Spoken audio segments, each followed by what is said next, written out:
글로벌 증시 분위기 좋았습니다. 유럽, 미국 모두 다 상승세를 타는 흐름이었었는데요. 미국은 특히 상승세가 좋았습니다. 종가부터 체크해 보시죠. 자, 이날 다우지수 최근에 앞서 2거래일 정도는 다른 증시가 하락을 했을 때도 다우지수만 계속 상승세를 타는 그런 분위기를 보였습니다. 그만큼 오늘 탄력이 적지만 그래도 최근에 상승세를 이어오고 있다는 점 긍정적이고요. 다시 34,000선 회복을 눈앞에 두고 있습니다. 자, 그리고 S&P 500이 1.1% 올라가면서 4,000선대에 계속해서 안정적인 안착하는 모습을 보여주고 있고요. 그리고 나스닥 지수는 1.7% 오르면서 특히 이날 나스닥 지수에서는 테슬라가 강하게 반등을 줬다라는 부분이 매력적인 포인트가 됐습니다. 11,500포인트의 종가를 형성했습니다. 자, 이어서 섹터와 업종별 흐름 보겠습니다. 어제 0.2% 소폭 밀리는 정도의 흐름을 보였었던 미국 증시가 간밤에는 1% 넘게 평균 상승률을 보였습니다. 가장 강력했던 것은 유가가 다시 올라가면서 에너지입니다. 3.3% 상승을 했고요. 그 밑에 경기 소비재는 앞서 말씀드렸던 테슬라가 여기에 좀 포함이 되어 있습니다. 그렇기 때문에 2%대의 강한 반등을 줄 수가 있었고요. 나스닥이 강했던 만큼 서비스나 IT가 강했다는 것도 같은 맥락에서 보시면 되겠습니다. 그리고 유일하게 안 좋았던 게 필수 소비재입니다. 시장이 불안할 때 필수 소비재 쪽에 경기 방어주 쪽으로 쏠리는 경향이 있었었는데요. 이날 시장의 분위기는 안전자산보다는 위험자산 쪽으로 조금 더 심리가 가 있다는 것을 그대로 보여주면서 필수 소비재만 0.2% 약세를 띄었습니다. 자, 이어서 종목으로 넘어가겠습니다. 확실히 IT가 이끌었구나라는 생각이 드실 겁니다. 위쪽에 있는 대형 IT 종목들이 전반적으로 강세를 띄었습니다. 그 와중에서도 이제 마이크로소프트, 구글, 메타 요 정도가 가장 강하게 움직였다라고 보시면 되겠는데요. 좀 하나씩 체크해 보겠습니다. 마이크로소프트는 최근 국내 증시에서도 계속 영향을 미치고 있는 챗 GPT와 관련해서 막대한 자금을 지금 투자하고 있습니다. 이러한 내용들이 계속해서 관련 종목으로 순환매가 돌고 있는 모습입니다. 3% 강세를 띠고 있고요.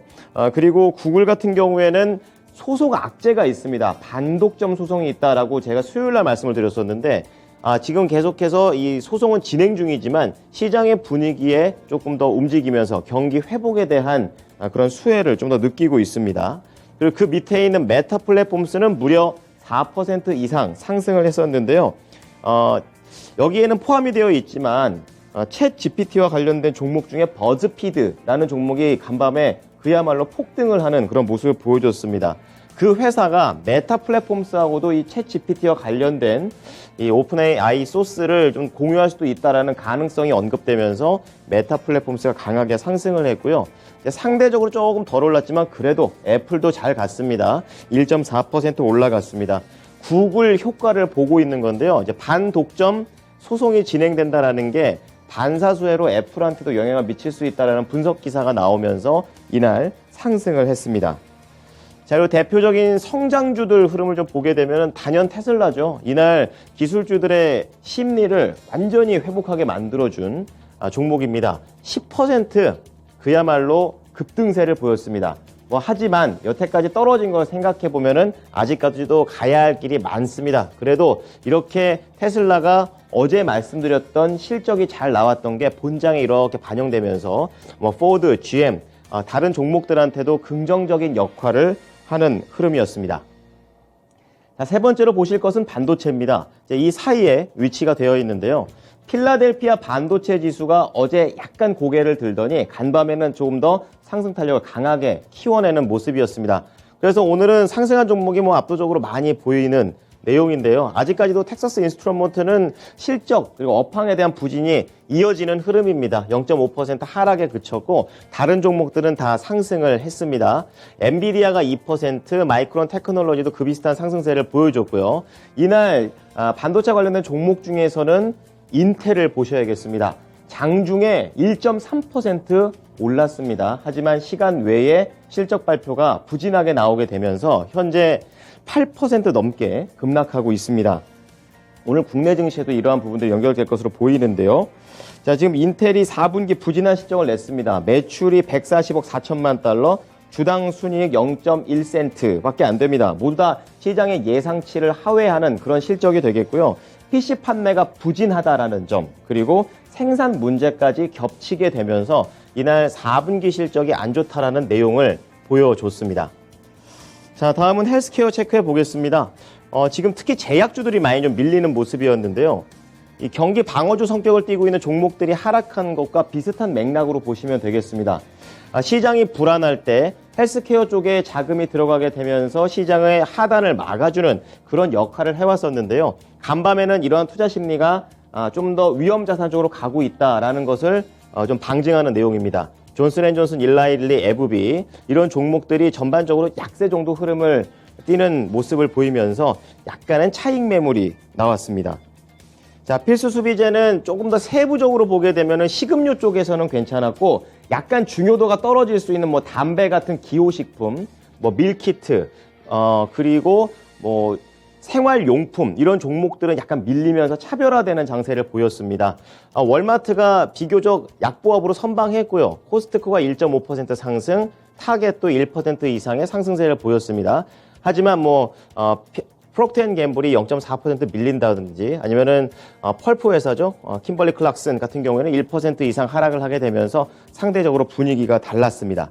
마지막으로 유가는 큰 종목, 작은 종목 가릴 것 없이 그야말로 유가 상승에 반응을 했고요. 이 유가 상승의 배경으로는 바로 미국의 GDP, 경기 회복에 대한 자신감이 그대로 반영이 됐습니다.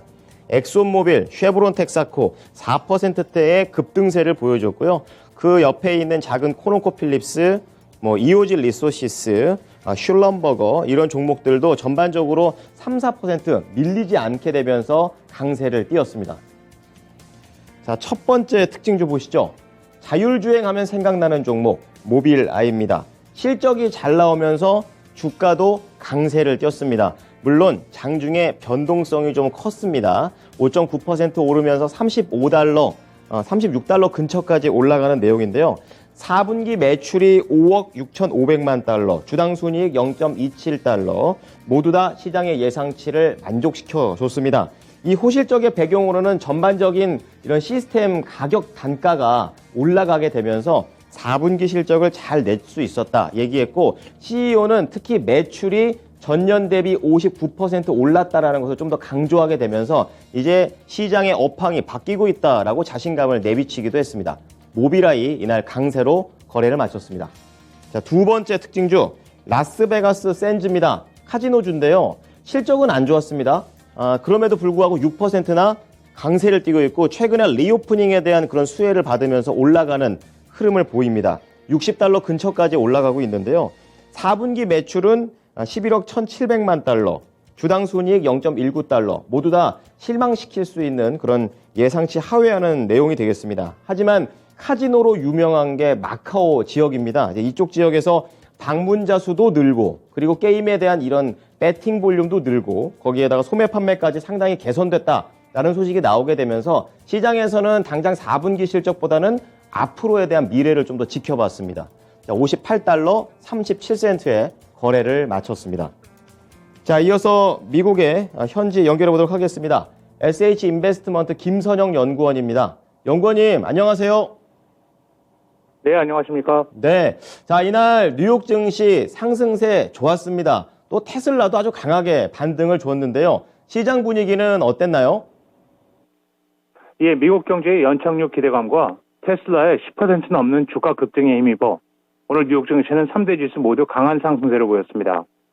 지난 4분기 미국의 GDP 성장률 잠정치가 2.9%를 기록해 예상치였던 2.6%를 상회하면서 2분기 연속 플러스 성장을 달성한 점이 미국 경제의 연착륙 기대를 높인 하루였는데요. 지난해 4분기 성장률이 예상보다 높았던 배경으로는 미국 경제활동의 3분의 2 이상을 차지하는 소비 지출이 큰 동력으로 작용한 것으로 보이며 분기 초반에 상품 지출이 급증하고 지출은 코로나19 기간 동안의 초과 저축과 노동시장의 회복력으로 뒷받침됐던 것으로 보입니다. 하지만 장기간 사용이 가능한 공산품에 대한 수요는 줄어들었고 일부 가계, 특히 저소득층의 저축액은 점점 감소한 것으로 나타나고 있는데요. 4분기가 끝나면서 기업 지출도 함께 감소한 것으로 나타났으며 특히 주거용 고정 투자가 26% 이상 급락하는 등 부동산 투자가 7분기 연속 하락세를 보인 점이 두드러졌지만 전문가들은 연준이 금리 인상 속도를 늦추면서 모기지 금리가 하락하는 추세인 만큼 부동산 시장이 안정될 수 있다고 설명하고 있습니다. 여기에 캐나다가 G7 중 처음으로 금리 인상 중단을 시사한 점이 시장의 호재로 반영이 됐습니다. 스티프 맥클럼 캐나다 중앙은행 총재는 우리는 금리를 빠르게 올렸고 이제는 통화정책이 인플레이션 목표치인 2%로 되돌리기에 충분한지를 잠시 멈추고 평가해야 할 때라면서 경기 전망이 전망치에 부합한다면 현재 금리 수준을 유지할 것이라고 밝히면서 이에 따라 미국 연준의 금리 인상 중단 기대감도 높아진 하루였습니다. 네. 어제 모닝쇼에서도 캐나다 중앙은행이 금리 동결을 한다라는 것에 대해서 좀 긍정적인 부분을 시사한다고 얘기를 했었는데 오늘 연구원께서도 이 부분을 다시 한번 짚어주고 계십니다. 좀 하나씩 좀 들어가 보겠습니다. 골드만삭스에서 이러한 분위기에 경기 연착륙이 가능하다 이렇게 얘기를 하고 있는데요. 뭐 시기라든지 구체적인 내용들은 어떻게 나왔나요? 그렇습니다. 골드만삭스가 미국 경제 침체 확률이 35%에 불과하다면서 현재 의회에서 공방 중인 부채 한도 문제가 해결되면 2024년 미국 대선까지 경제 회복을 기대할 수 있다는 낙관적인 연착륙 전망을 내놓으면서 오늘 시장에 긍정적으로 작용했습니다. 골드만삭스는 경기 침체를 예상하지 않는다며 경기 침체 확률은 35% 수준이며 이것은 월가에서 평균적으로 보고 있는 확률인 65%에 비해 크게 낮다며 경기가 큰 충격 없이 가라앉는 연착륙을 가정하고 있다고 주장했습니다. 그들은 낙관론의 근거 중 하나로 물가를 꼽으면서 미국의 소비자 물가 상승률 CPI가 6개월 연속 하락했다면서 CPI 상승률이 올해 말이나 2024년에 이른다면 2에서 3%대로 떨어질 것이라면서 대기업들이 최근 감원에 나서고 있지만 일자리 감소도 점진적으로 이루어질 것이라면서 결국 대선까지는 미국 경제가 계속해서 성장할 것이라고 전망하면서 하지만 문제는 미국 정부의 부채 한도라면서 만일 미국 정부의 원리금 상환 능력이나 상환 의지에 의심이 생길 경우 이것은 매우 심각하게 나쁜 결과로 이어질 수 있다고 경고했습니다. 네, 결국에 미국 의회 쪽에서 답을 찾아야 되는 그런 상황이 된 것 같습니다. 자, 다음은 이 연준 부의장, 우리가 흔히 말하는 2인자다 뭐 이런 얘기를 하시는 분인데 연준에서 백악관으로 갈 수 있는 그런 가능성이 나온 것 같습니다. 어떻게 봐야 될까요? 예, 그렇습니다. 연방준비제도의 레이널 브레이너드 부의장이 백악관 국가경제위원회 NEC 위원장 후보로 거론되고 있다고 주요 언론들이 보도하고 있습니다. 언론들은 브레이너드 부의장은 윌리 아데이에모 재무부 부장관, 지나 레먼도 상무부 장관 등과 함께 NEC 위원장 후보 목록에 포함되었다고 보도하고 있는데요. 백악관 NEC는 조 바이든 행정부의 경제정책을 총괄하는 기구로 브라이언 디스 현 위원장의 후임을 물색해 왔으며 NEC 위원장은 의회 예산의 집행명령과 연방정부의 부채 한도 상환 등 굵직한 이슈를 맡게 되며 바이든 행정부 내에서는 내년 재선 캠페인을 위한 경제 메시지를 선점하는 것도 중요한 임무가 됩니다. 올해 61세로 금융 분야에서 잔뼈가 굵은 브레이너드 부의장은 오바마 전 행정부에서 재무부 국제 담당 차관보를 지냈으며 연준 의사로 8년 가까이 일해왔고 10년 가까이 연준에서 발언이 있는 인사였으며 기후변화가 거시경제와 금융 시스템에 미치는 영향 등을 강조해 오고 있는 인사입니다. 네. 자, 인사 이동과 관련된 가능성에 대해서 들어봤고요. 이번에 종목으로 넘어가 보겠습니다.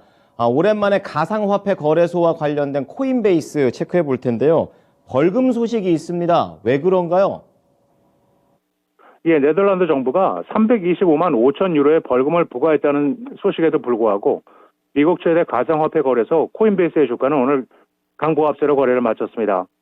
네덜란드 중앙은행 DNB는 홈페이지를 통해 코인베이스 유로 법인에 대해 이 같은 벌금을 부과했다고 밝혔는데요.